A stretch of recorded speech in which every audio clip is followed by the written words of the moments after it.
इतक्या दिवसांनी ना परवा भाज्या इतक्या स्वस्त आम्हाला मिळाल्या आणि त्याच्यामध्ये पहिल्यांदा कोथिंबीर इतकी स्वस्त भेटली ना. मग काय, माझ्या मम्मीला खूप कोथिंबीर आवडते, सो तिने भरपूर साऱ्या जुड्या आणल्या. मग आता करायचं काय, किती कोथिंबीर खाणार. सो ती बोलली की आपण कोथिंबीर वड्या करूया पण वेगळ्या पद्धतीने. सो तिने एक वाटण बनवण्यासाठी ना मिरच्या घेतल्या, आलं घेतलं, लसूण घेतलं, त्याच्यामध्ये जिरं टाकलं आणि एक वाटण बनवलं. त्यानंतर जसं आपण पिठल्यासाठी बॅटर बनवतो ना तसंच 1 वाटी बेसन घेऊन त्याच्यामध्ये 1 चमचा हळद, 1 चमचा मीठ ॲड केलं आणि मस्त बॅटर बनवलं. नंतर ऑइल टाकून एका पॅनमध्ये त्याच्यामध्ये हे जे वाटण होतं ना आपलं ते ॲड केलं, छान असं मस्त परतून घेतलं.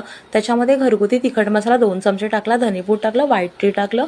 त्याच्यानंतर जी बारीक चिरलेली कोथिंबीर आहे ना ती मस्त तिने ॲड केली आणि जे आपलं बेसनचं बॅटर होतं ना ते ॲड केलं. सो तिने वाफ देऊन ना ते बेसनचं बॅटर जे आहे जसं आपण पिठलं बनवतो ना तसंच पूर्णपणे तिने आळून घेतलं. नंतर एक प्लेट घेऊन त्याच्यावर तिने ऑइल अप्लाय केलं आणि हे बॅटर त्याच्यावर टाकून मस्त थंड झाल्यावर त्याच्या वड्या कट केल्या आणि ऑफकोर्स वड्या मी फ्राय केल्या, बिकॉज मला फ्राय करायला खूप जास्त आवडतं आणि मला केचपसोबत हे असं क्रिस्पी खायला खूप आवडतं. सो मी केचपसोबत या वड्या एन्जॉय केल्या. सो तुम्हीसुद्धा चटणी किंवा मेयोनीज किंवा शेजवान चटणीसोबत तुम्ही या वड्या एन्जॉय करू शकाल. लक्षात ठेवा, गॅस हा मीडियम फ्लेम ठेवायचा आहे. सो अशाच रेसिपी पाहण्यासाठी लाईक करा, शेअर करा आणि फॉलो करा.